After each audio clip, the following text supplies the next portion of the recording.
I said earlier, that 4-minute stretch at the end of the first half was for us, I think, the telling blow. We went into the locker room feeling good about ourselves being down 6 points. We felt that we played poorly enough that we could have been easily down 14, 16 points at halftime. But we were only down 6 and we knew we had a chance. And we also knew if we got ahead, if we could tie and go ahead, that there'd be a lot of pressure. The pressure would be thrown back at them. And we were able to do that. Justin struggled big time first half, and came up big in the second. And the MVP, Japeth, was just so consistent all the way through this series. Consistent, especially defensively. He was such a force and a presence defensively.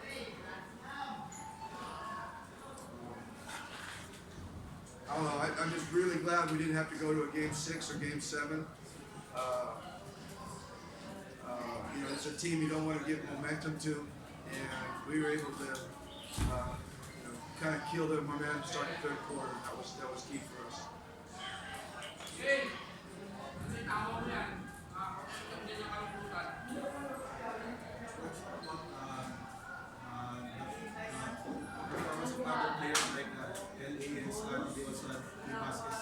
Well, I could go down the list, of our guys and who played well. I think Scotty was probably, as big as the numbers Justin made and Stanley made. I thought Scotty's quiet numbers were really the key to us winning, aside from Japeth. I mean, if I had to pick a second MVP, I would have picked Scotty. I felt he kind of changed the series around in Game 3 with his defense against Newsom, and he carried it all the way through. Newsom just had his way with us in the first 2 games, but when Scotty picked him up in Game 3, it was a whole new story. And then just the little things he did, the rebounding, the getting out on the break, the passes, being in the right place at the right time. All that stuff doesn't show up in the stats, but they add so much to the overall, 48-minute game that you play. And I thought Scotty was just absolutely outstanding this series, and really proved why he is one of the elite players in the PBA. It's like Rudy Hatfield. Rudy Hatfield didn't score a lot of points, but we knew the impact he made on the game every time out. When he was with Ginebra, when he was with Coca-Cola, and Scotty's the same way. He makes a huge impact in every game, even though it doesn't show up on the stats every time. LA was just an awesome leader all the way through. He's just been a great leader. He's fiery when he needs to be. Got that T in that game, kind of pumped everybody up. He knows how to handle people. He's really, really good with imports. And obviously LA's a really clutch scorer. He makes big baskets, big plays. That's his whole career. And Stanley, what do you say about Stanley? He's the difference. I mean, he was the difference in this series. That the one guy that they had to pay attention to that opened up things for Justin. And he really, I think of all the players, Scotty would get the crowd going with his rebounding. Japeth would get the crowd going with his block shots, and even Justin would get the crowd going with his 3-point shooting. But Stanley and that ability, get in the open court and finish through traffic, nothing quite gets the crowd going like that. And that's just a huge lift for us. When he does something like that, it lifts the whole team because it lifts the crowd. And he does a lot more out there than you think. He rebounds, he defends, he's great at making steals, and he's just a great scorer and passer. And he's really, really, really special. And he took us to the next level. Why we were able to win this series, this thing in 5 games. I think it was Stanley's presence.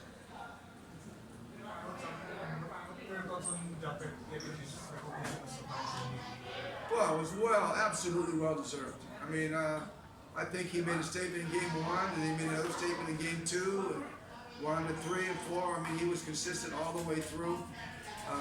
Just a total game, outside, taking shots, inside, getting drop passes and dunks. running the floor.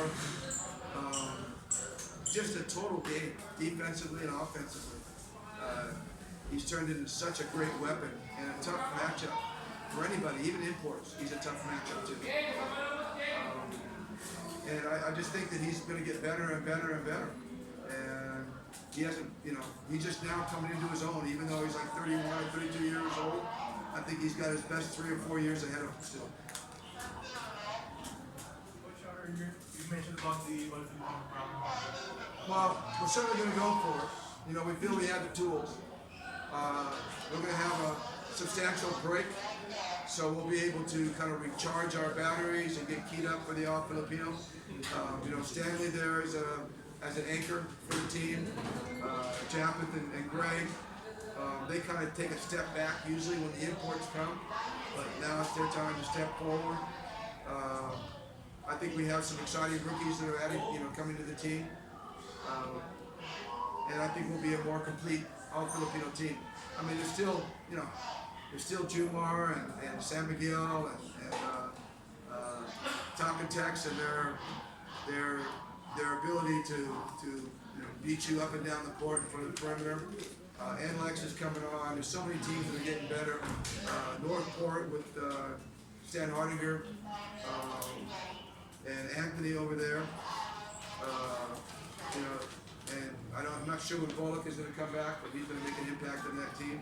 You got the, CJ Perez is around the league and all these different, the rookies coming in. Everybody's going to get better. But, we hope that we can use this conference to gain momentum into the All-Filipino. LA came up to me just there. He said, "We got to win the All-Filipino." He said, "Yeah, I haven't won an All-Filipino yet," LA said. So, I think he's going to get everybody keyed up to win. We know it's going to be tough. There's going to be a lot of other teams to say about it, but we're going to go for it. Coach, could you talk about having a great finish, gold in the SEA Games, and then winning a title to start the year? Well, it was awesome. I mean, I was saying a little bit earlier when I first came in that the schedule helped us a little bit, kind of favored us because we had we did. I mean, it was difficult in the fact that we had, our whole team involved in the Southeast Asian Games. We had to turn around and play the semifinals quick, but the break after the semifinals kind of got us a chance to catch our breath and prepare better for the finals. And I think just the idea of the honor of playing the Southeast Asian Games kind of lifted our spirits, and the fact that we did well there and kind of carried over the momentum into the series. Because the whole staff was there, the whole starting lineup basically was there, and so I think we just kind of carried some momentum from the Southeast Asian Games, and it was Southeast Asian Games was a great experience, just a tremendous, short journey that we were on, and the fact that we were able to carry it into the finals and the championship was really awesome. How about your relationship with Joe? This is your 10th championship as player. Yeah. Joe came out and played some really key minutes. I don't know if everybody noticed, but he's been battling injury this whole conference, and he's been kind of in and out of the lineup. He's not 100%, but he's still showing up in practice and doing the 3-on-3s and the 4-on-4s with all the rookies every day, trying to get in shape and get himself back. Just showing great heart all the time. And I know he's not 100%, but I felt at that moment we needed his leadership. And I just felt that he could go out there and contribute on the floor, even though, he's not 100% right physically. But, and he showed up, and he did that against San Miguel. I don't know if you remember against quarterfinals in San Miguel. He came out and played the third quarter and really made a huge impact. And tonight he played the fourth quarter and made another big, huge impact in a crucial game. And he's always ready. He's always been like that all the way through his career. Always trying to find ways to stay on the floor and get to the floor, despite injuries and tough times. So, he represents a lot of the character that we have at Ginebra. He represented the character that we had at Pure Foods, during those great Pure Foods teams, and even beyond that with Alaska. And I think that we don't realize, because he kind of acts like a clown at times and does funny stuff on social media, but he has an incredible character. When it comes to work, doing the work, he's ready to go every time. Nice question, thank you. Coach, how about your journey with Justin from selecting him as a replacement import? No, I gave him a hug and I said, I'm sorry you didn't win the best import award. And he turned to me and laughed. He said, this is so much better. And that's just representative of who he is. I remember scouting him in the summer league, NBA summer league. And I thought, wow, what a guy would really do well in the Philippines. But he was a little bit more one-dimensional back then. He was more of just a 3 and D guy. He was a stretch 4, shot a lot of 3 points. But proved he could play bigger guys and play against bigger guys, even though he was only 6'5".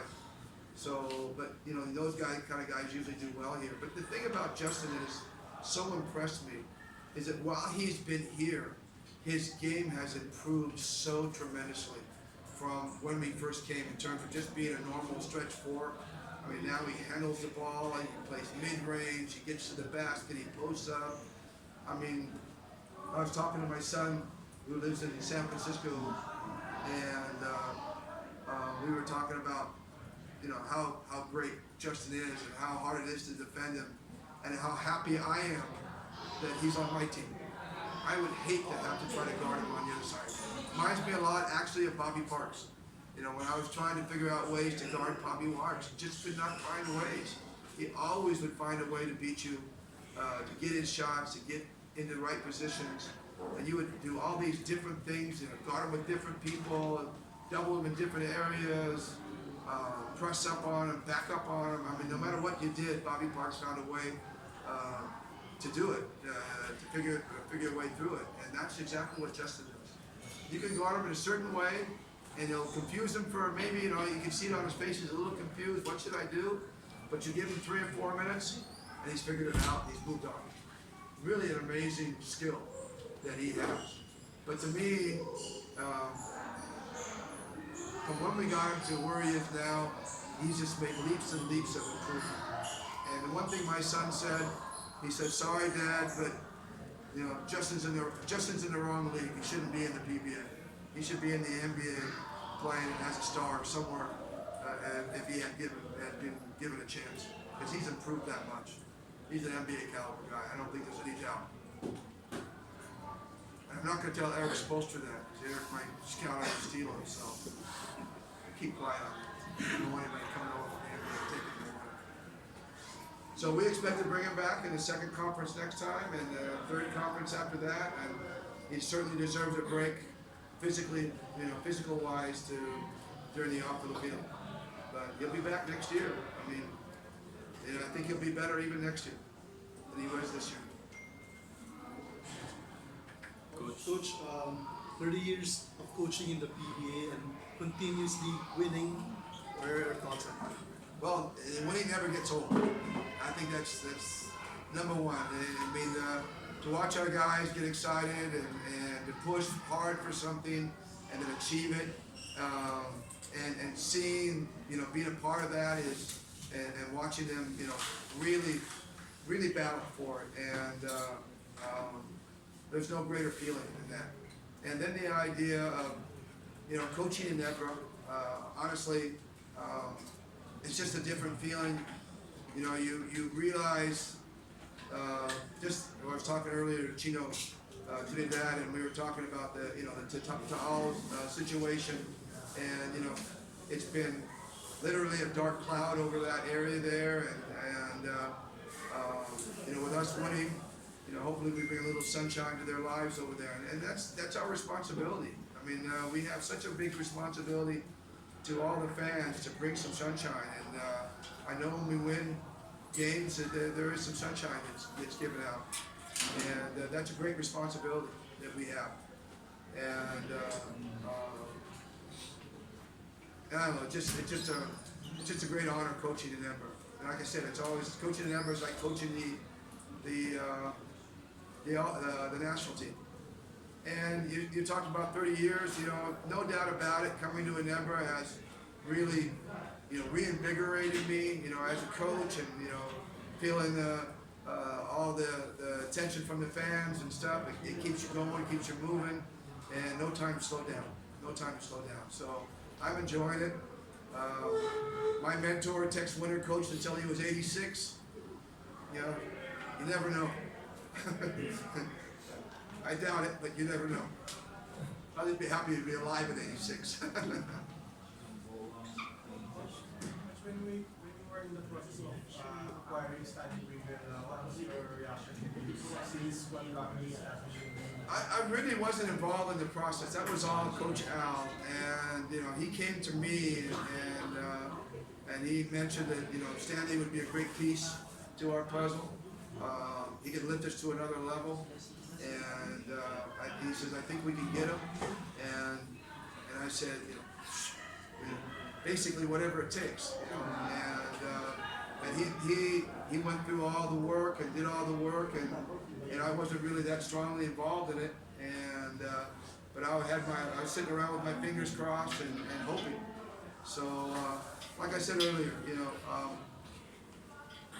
first of all, let me say that nothing that we do does not go past our boss, RSA. I mean, he has his finger in every little thing we do, and he mostly instigates things. He's the one who's instigating it all the time. He's the one deciding on personnel, coaches, coaching staffs, drafts. He's all involved in all of that. It's really amazing. Here he is running this multi-billion-dollar corporation, and he has time to really figure out what's going on with all the basketball teams. He's an amazing man, truly, and it's amazing, working for him and watching him in action.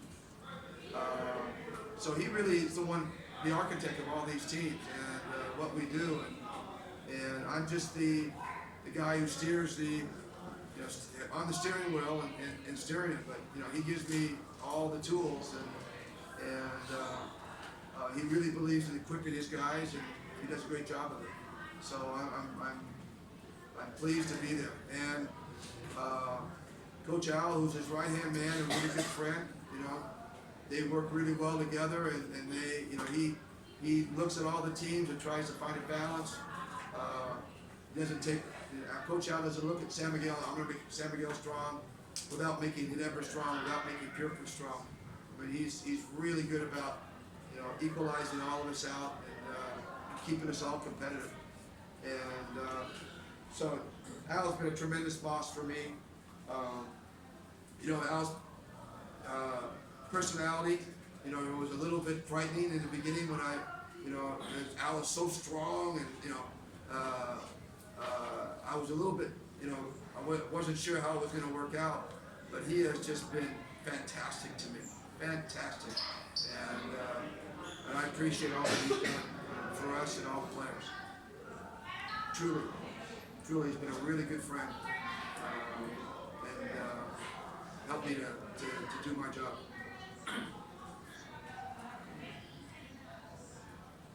Coach, the All Filipinos, the only conference you haven't won since coming to Well, like I said earlier, that's really the target right now. I think we're all motivated for it. LA, again, spoke about it earlier and said that he hasn't won an All-Filipino yet. He's won import conferences, but not an All-Filipino yet. And, again, we love Justin, and we always feel when Justin steps onto the floor, we have a chance. But when you win an All-Filipino, you are the best team. San Miguel has had an incredible monopoly on the All-Filipino in the last 5 years. And it's well deserved. They are a special, special team. And obviously we are all trying, all of us. Doesn't matter who we are, Pure Foods, Ginebra, Talcon Tex, Columbia, we all want to get that All-Filipino championship. So, that's what they call the crown jewel of the 3 championships. And so, needless to say, we're going to be motivated. And I think Stanley gives us our best chance. Having Stanley now, and having that constant threat on the floor is going to open up things for everybody else. He almost plays an import-like role out there on the floor. So they have to account for him, and that's going to open up for everybody else. And it gives guys like, again, Japeth and Gray, the opportunity to really step forward and be the dominant guys instead of kind of stepping back and allowing the import to do that. You win the All Filipino, you're the best team. You know, there's no doubt about it. You know, we have the best import, so Durham is right there. We'll always have that prejudice that we have the best import, and that's why we win. But when we win the All Filipino, it'll be all about, be all about us. By the way, let me just add that we made 3 key adjustments in this series. Actually today in this game, but earlier also in this series. And I just want to say every one of them came from Richard Delisardi. Came from his ideas. And you know, I get all the credit for it. But everybody said, wow, Coach Tim makes such great adjustments when I'm not doing any of them. The sun is here. Yeah, I noticed. When he leaves, I'll tell you what a jerk Coach Richard is. I'll tell you the real truth. No, I just want to add that because he made some incredible adjustments in the game, and you know it's up to me to decide whether to prioritize it, take it, not discard it, because we're getting ideas from Coach Olson, Coach Kirk, Coach Freddie. We're getting all ideas from everybody, even LA and Joe. They all give us ideas. It's up to me to prioritize, but the ones Richards came up with, they were the ones that we went with. And each one of them were successful and changed the series for us. So I honestly don't think I'd be sitting here without Richard. I think he needs to be recognized. Coach, can we do those adjustments or are those not good? Well, no, just I think that well, just things like we needed to get up and prep, and Newsom was really beating us off ball screens. And so, we changed the matchup with Scotty on his suggestion, and then we pushed up on him and battled the screens harder, going under or over on the screens, and as opposed to our normal defense. And that kind of got Newsom a little bit more under control, especially in games 3 and 4. He did a much better job tonight in games 5. He kind of figured it out for this game tonight. But I thought that was a big turning point in that game 3. When we came out and started, we took Newsom out of the top floor a little bit, and that allowed us to put a little bit more attention on Durham. And then just some adjustments we did on Durham defensively as well. Bringing Scotty to the middle of the floor in the second half, we made Scotty bring the ball to the middle of the floor and started executing with ball screens because Durham was guarding him. That was another one of Richard's. Let's do that. And that kind of got us going there in the early part of the third quarter. Got us a couple easy baskets. One of them was the Stanley screen. He screened for Stanley, and then he rolled, and Stanley gave him a pass, and he got a 3-point play off a layup that kind of got the crowd going. So, and I can go on and on, but just those are some of the key examples of things that I've got so many things to think about. I can't think about them all. That's why you have a staff, and I rely on Richard. I just think he's a great adjustment coach. He just sees the game really well, and we have a great relationship. And we've had this ever since Pure Foods, and that's the big reason why I forced they wanted him to stay and coach Pure Foods when I came to Ginebra, and I said, no way, you're coming with me, bud. And so I brought him with me to Ginebra, and he made that sacrifice of not going over and coaching at Pure Foods. So we have a great relationship. Now, can you leave? So I can tell the real truth?